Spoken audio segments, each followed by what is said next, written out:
Hello నమస్తే. నేను అశోక్. వివేకానంద రెడ్డి హత్య కేసు జరిగి దాదాపు 6 సంవత్సరాలు పూర్తవుతూ వచ్చింది. ఇప్పటికి కూడా ఆ కేసుకు సంబంధించి చాలా పెద్ద ఎత్తున ఆరోపణలు వస్తున్నాయి. ఒకళ్ళ మీద ఒకళ్ళు ఇంకా విమర్శలు చేసుకుంటూ ఉన్నారు. ఈ కేసుకు సంబంధించి మాజీ ముఖ్యమంత్రి జగన్మోహన్ రెడ్డి మీద పెద్ద ఎత్తున ఆరోపణలు వచ్చాయి. మొన్న ఎన్నికలకు సంబంధించి ఆయన ఓటమికి కారణమైనటువంటి ఒక అంశంగా కూడా దీన్ని పరిగణించవచ్చు. అయితే దీనికి సంబంధించి అప్పుడు ప్రభుత్వంలో ఉన్నటువంటి చంద్రబాబు నాయుడు గారు సిబిఐని ఎంక్వైరీ చేస్తూ చెప్తూ వచ్చారు. ఆ తర్వాత ఆ సిబిఐ విచారణ కూడా కంటిన్యూ అవుతూ వచ్చింది. అయితే ఈ కేసుకు సంబంధించి నిందితులుగా ఆరోపించబడుతున్నటువంటి చాలామంది వ్యక్తులు కోర్టులకు వెళ్ళి జైళ్ళకు వెళ్ళి కోర్టులో బెయిల్ తెచ్చుకొని జైల్లో శిక్ష అనుభవించి బయటకు వచ్చినటువంటి వ్యక్తులు కూడా చాలామంది వస్తూ వచ్చారు. అయితే ఈ కేసుకు సంబంధించి విచారణ మొత్తం కూడా పూర్తయిపోయిందని చెప్పేసి సాక్షాత్తు సిబిఐ సుప్రీంకోర్టుకు చెప్తూ వచ్చింది. ఎందుకంటే ఈ కేసుకు సంబంధించిన వ్యవహారం కావచ్చు 6 సంవత్సరాలు అయిపోతూ వచ్చింది. దాని వెనకాల ఏమేం జరిగింది, అసలు తలుపులు బద్దలు కొట్టడం కావచ్చు, ఈ కేసుకు సంబంధించి స్కెచ్ వేసినటువంటి వ్యక్తులు కావచ్చు, దీంట్లో కొంతమంది దస్తగిర్ లాంటి వ్యక్తి ఆయన అప్రూవర్గా మారి ఈ కేసు అంతా కూడా ఈ ఇష్యూకి సంబంధించి మర్డర్ చేయించింది అవినాష్ రెడ్డి లేదంటే ఇంకొక వ్యక్తి అంటూ కూడా ఇలా పెద్ద ఎత్తున చాలా ఆరోపణలు వస్తున్నాయి. దాంతోపాటు ఈ కేసుకు సంబంధించి ఆరోపణలలో ఉన్నటువంటి కొంతమంది వ్యక్తులందరూ కూడా చనిపోతూ వచ్చారు. ఈసీ గంగిరెడ్డి లాంటి వాళ్ళు కావచ్చు, అలాగే వాచ్మెన్ రంగయ్య కావచ్చు, ఇలా కొంతమంది వ్యక్తులు ఎవరైతే ఉన్నారో ఈ కేసుకు సంబంధించి ఇన్వాల్వ్ అయ్యారని చెప్పేసి ఆరోపణలు ఉన్నాయో వాళ్ళందరూ కూడా కొంతమంది కొన్ని అనారోగ్య కారణాల వల్ల కూడా చనిపోతూ వచ్చారు. సో వాళ్ళని విచారించినటువంటి నేపథ్యం కావచ్చు, మిగతా ఈ కేసులో ఇన్వాల్వ్ అయినటువంటి వ్యక్తులకు సంబంధించిన విచారణలు కావచ్చు, వీటన్నిటిని విచారించిన తర్వాత సిబిఐ ఒక ఛార్జ్ షీట్ వేసి ఒక మెమో దాఖలు చేసి ఛార్జ్ షీట్ వేసిన తర్వాత ఈ కేసుకు సంబంధించి హత్య జరగడానికి గల కారణాలేంటి, ఈ హత్యలో ఎవరెవరు ఇన్వాల్వ్ అవుతున్నారు, నిజంగానే అవినాష్ రెడ్డి మీద ఈ రకంగా ఆరోపణలు వస్తున్నాయి కదా, దానికి సంబంధించిన వివరణలు ఏంటి అన్నింటినీ కూడా పూర్తి స్థాయిలో విచారణ అంతా కూడా పూర్తి చేశామని చెప్పేసి సిబిఐ సుప్రీంకోర్టుకి తెలిపింది. ఒకవేళ మీరేమన్నా ఆదేశిస్తే ఈ విచారణ ఇంకా కంటిన్యూ చేయాలని చెప్పేసి ఏమన్నా ఆదేశాలు జారీ చేస్తే దానికి సంబంధించి మేము విచారణ కంటిన్యూ చేస్తామని చెప్పేసి కూడా సుప్రీంకోర్టుకి సిబిఐ తెలుపుతూ. అయితే దీనికి సంబంధించి సిబిఐ అయితే వ్యాఖ్యలు చేస్తూ వచ్చిందో అయితే దీని మీద ఏం జరిగింది సుప్రీంకోర్టులో అనేటువంటి వాదనలను కూడా మీకు ఒకసారి చూపిస్తాను. మాజీ మంత్రి వైఎస్ వివేకానంద రెడ్డి హత్య కేసులో దర్యాప్తు పూర్తయిందని కేంద్ర దర్యాప్తు సంస్థ సిబిఐ సుప్రీంకోర్టుకు తెలిపింది. గత విచారణ సందర్భంగా సుప్రీంకోర్టు ఈ కేసులో ఇంకా తదుపరి దర్యాప్తు అవసరమని సిబిఐ భావిస్తోందా అని రాష్ట్ర ప్రభుత్వానికి సంబంధించిన అంశాలను అడుగుతూ రాష్ట్ర ప్రభుత్వం కడప సెషన్స్ కోర్టులో దాఖలు చేసినటువంటి క్లోజర్ రిపోర్టుపై సిబిఐ అభిప్రాయం ఏంటి, కేసు ట్రయల్ తదుపరి దర్యాప్తు ఏకకాలంలో కొనసాగించే అవకాశం ఉందా అనే ప్రశ్నలకు సమాధానం చెప్పాలని ఆదేశించింది. అంటే ఆల్రెడీ ఈ కేసుకు సంబంధించి కడపకు సంబంధించిన క్లోజర్ రిపోర్టు పైన అక్కడ ఆల్రెడీ కేసు నమోదవుతూ వచ్చింది. దాని మీద కూడా సమాధానం చెప్పాలని సిబిఐకి చెప్తూ వచ్చింది. సుప్రీంకోర్టు కూడా ఏంటి ఈ కేసుకు సంబంధించిన తదుపరి విచారణ ఏమైనా కావాలా లేదనేది కూడా చెప్తూ వచ్చింది. దాంతోపాటు ఈ కేసు పూర్తయిపోయింది కదా, ఒకసారి కేసు పూర్తయిపోయి ఛార్జ్ షీట్ నమోదు చేయడం మొదలు పెడితే అప్పుడు విచారణలు ఉండవు, కేవలం ట్రయల్స్ మాత్రమే రన్ అవ్వాల్సిన పరిస్థితి ఉంటుంది. As per court rules trials మాత్రమే చేయాల్సిన పరిస్థితి ఉంటుంది. సో ఈ కేసు పూర్తయిపోయిందని చెప్పేసి చెప్తున్నటువంటి నేపథ్యంలో మళ్ళీ దీని మీద ఏంటి పరిస్థితి. అయితే ఈ కేసుకు సంబంధించి అవినాష్ రెడ్డి బెయిల్ రద్దు చేయాలని చెప్పేసి కోర్టుకు వెళ్ళినటువంటి సునీతారెడ్డి గారు కావచ్చు, అలాగే ఈ కేసుకు సంబంధించిన విచారణ ఇంకా పూర్తిగా చేయాలని చెప్పేసి సునీతారెడ్డి తరపున లాయర్లు కావచ్చు వీళ్ళందరూ కూడా పదే మాట్లాడుతూ వస్తున్నారు. దీనికి సంబంధించి కూడా కోర్టు అపోజిషన్ అంటే సునీతారెడ్డికి సంబంధించిన లాయర్ని కూడా కొన్ని ప్రశ్నలు అడుగుతూ వస్తుంది. ఈ నేపథ్యంలో మంగళవారం మరోసారి justice MS Sundareshwar, justice N Koteswararao సింగ్లతో కూడిన ద్విసభ్య ధర్మాసనం విచారణ చేపట్టింది. వివేక హత్య కేసును సంబంధించి దర్యాప్తు పూర్తయిందని సుప్రీంకోర్టుకు సిబిఐ వివరించింది. పిటిషన్ తరపున వాదనలు ఏంటని ధర్మాసనం ప్రశ్నించింది. సునీతారెడ్డి తరపున సీనియర్ న్యాయవాది మరో కోర్టులో ఉన్నారని, వాదన వినిపించేందుకు తాము సిద్ధంగా ఉన్నందున పాస్ ఓవర్ ఇవ్వాలని చెప్పేసి మరో న్యాయవాది ధర్మాసనానికి విజ్ఞప్తి చేశారు. మధ్యాహ్నం బెంచ్ కూర్చోవడం లేదని, కాబట్టి మరో వాదనలు మరొక రోజు విచారణ వింటామని చెప్పేసి తదుపరి విచారణకు ఈ నెల 19కి వాయిదా వేస్తూ సుప్రీంకోర్టు చెప్తూ వచ్చింది. అంటే ఇక్కడ మెయిన్గా పాయింట్ చూడాల్సింది ఏంటంటే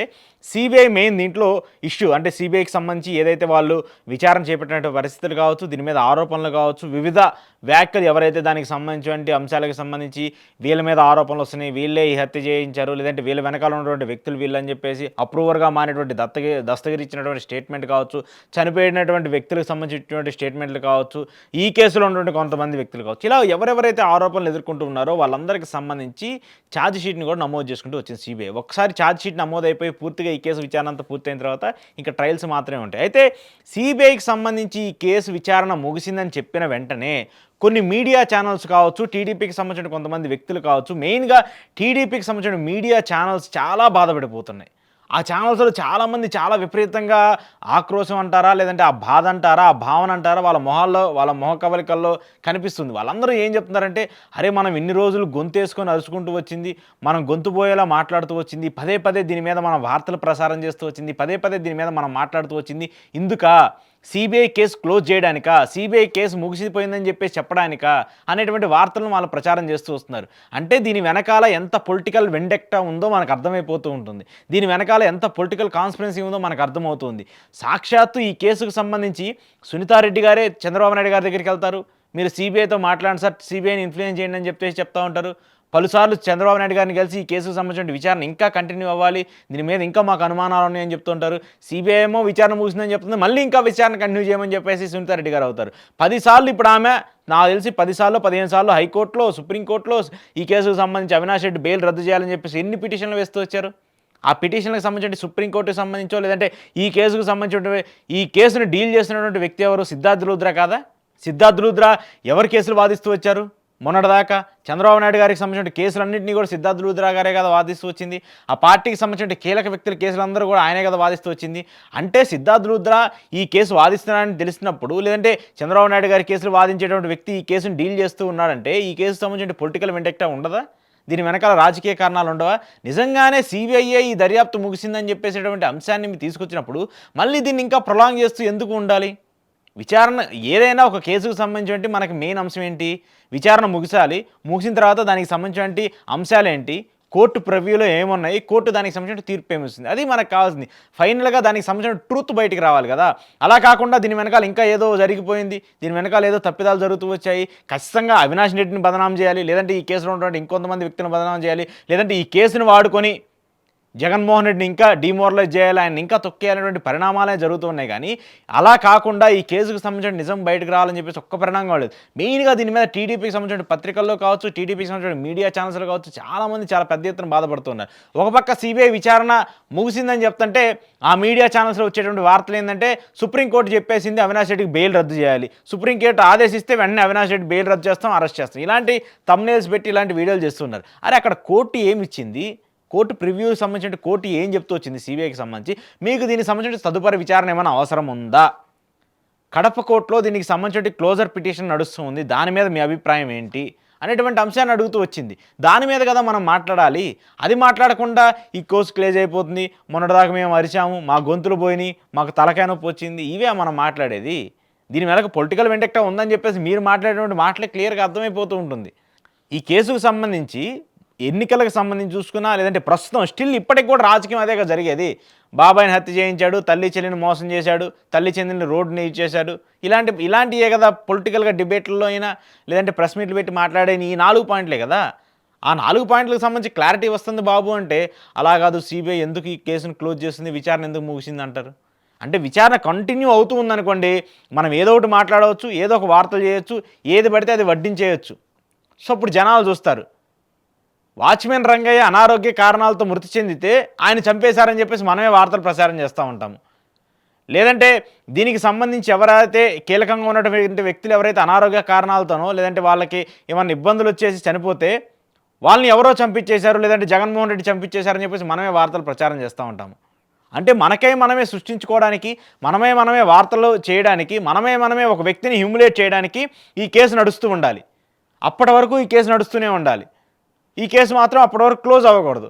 అలా క్లోజ్ అయిందంటే ఇంక మనం వార్తలు ఉండడానికి, వార్తలు చేయడానికి, తప్పుడు ప్రచారం చేయడానికి అవకాశాలు ఉండవా? అట్లాంటి కోసమే ఈ కేసును చూస్తున్నారా?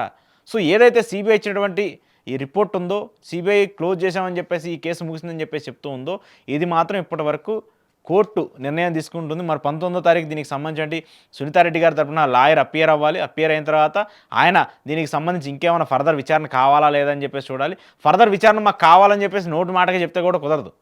కోర్టులు కన్విన్స్ అవ్వాలి, సిబిఐ కూడా ఆల్రెడీ కన్విన్స్ అవ్వాలి. సో ఎందుకంటే ఒక సిబిఐకి ఆల్రెడీ ఈ కేసుకు సంబంధించిన ఈ 6 ఏళ్ల పాటు పూర్తిగా విచారించిన తర్వాత ఒక ఛార్జ్ షీట్ని అయితే నమోదు చేసింది కదా. ఆ ఛార్జ్ షీట్లో లేనటువంటి అంశాలు ఏమన్నా కొత్తగా తెర మీదకి తీసుకొస్తే, వాటికి సంబంధించిన ఇష్యూస్ ఏమైనా బయటికి తీసుకొస్తే అవి నిజంగా వ్యాలిడ్ అనుకుంటే అప్పుడు మళ్ళీ విచారణ కంటిన్యూ చేస్తూ ఉంటారు. లేదంటే ఏదో నోటి మాట ద్వారా మాకు ఈ విచారణ కంటిన్యూ చేయండి అని చెప్పేస్తే కంటిన్యూ చేసే పరిస్థితి ఉండదు. సిబిఐకి వాదించాల్సినటువంటి కేసులు లేదంటే వాళ్ళు విచారణ చేయాల్సినటువంటి కేసులు చాలా ఉన్నాయి ఇప్పటికే. సో ఈ అంశాలన్నీ చూసుకుంటూ ఉన్నప్పుడు సీబీఐకి సంబంధించి వివేకా కేసు ముగిసిందని చెప్పేసి వాళ్ళు చెప్తూ ఉన్నారు. సుప్రీంకోర్టు కూడా దాన్ని కన్సిడర్ చేసే పరిస్థితిలో ఉంది. అంతేకాకుండా ఒక్కసారి ట్రయల్ మొదలైతే ఎవరైతే బెయిల్ వచ్చినటువంటి వ్యక్తులు ఉంటారో వాళ్ళకి సంబంధించి నాకు తెలిసి బెయిల్ రద్దవుతుందనేటువంటి మాట అవాస్తవం. రద్దయ్యే పరిస్థితులు ఉన్నాయంటే అది ఇంకా ఏదో ఎక్స్‌ట్రీమ్ లెవెల్‌కి వెళ్ళాలి. అంతకంటే ఎక్కువ ఆరోపణలు ప్రూవ్ అవ్వాలి. లేదంటే ఈ కేసుకు సంబంధించి ఏదో మతలబ్బన్నా జరగాల్సిన పరిస్థితులే తప్పితే దీనికి సంబంధించి ఇప్పుడు అవినాష్ రెడ్డికి బెయిల్ అయ్యి లేదంటే ఈ కేసుకు సంబంధించి ఎవరైతే బెయిల్ మీద ఉన్నటువంటి వ్యక్తులు ఉన్నారో వాళ్ళు బెయిల్ రిజెక్ట్ అయ్యే పరిస్థితి అయితే ఉండదు. ఖచ్చితంగా వాళ్ళు బెయిల్ మీదే ఉంటారు. సో దీనికి సంబంధించి అంటే రేపు 19వ తారీఖు సుప్రీంకోర్టు తదుపరి విచారణకు సంబంధించి అంటే ఏం తీర్పిస్తుంది? తీర్పిచ్చిన తర్వాత ఈ కేసుకు సంబంధించి సీబీఐ విచారణ కంటిన్యూ చేస్తుందా లేదనేది మాత్రం సుప్రీంకోర్టు చెప్పబోతుంది. కానీ ఇప్పటి వరకు ఈ కేసుకు సంబంధించి సీబీఐ ఎప్పుడైతే ఈ కేసు విచారణ క్లోజ్ అయ్యిందని చెప్పేసి చెప్తూ వచ్చిందో అప్పటి నుంచి కూడా టీడీపీకి సంబంధించి ఈ కేసుకు సంబంధించి ఇంకా మనం మాట్లాడలేకపోతున్నామే. టీడీపీ సంబంధించిన మీడియా ఛానల్స్‌లో ఈ కేసుకు సంబంధించిన మనం వార్తలు ప్రచారం చేయలేకపోతున్నామే. అవినాష్ రెడ్డిని బదనాం చేయలేకపోతున్నామే. జగన్మోహన్ రెడ్డి బదనాం చేయలేకపోతున్నాం అనే బాధ వాళ్ళలో ఎక్కువగా కనిపిస్తుంది. వాళ్ళు దీని మీద ఎక్కువగా బాధపడుతూ ఉన్నారు.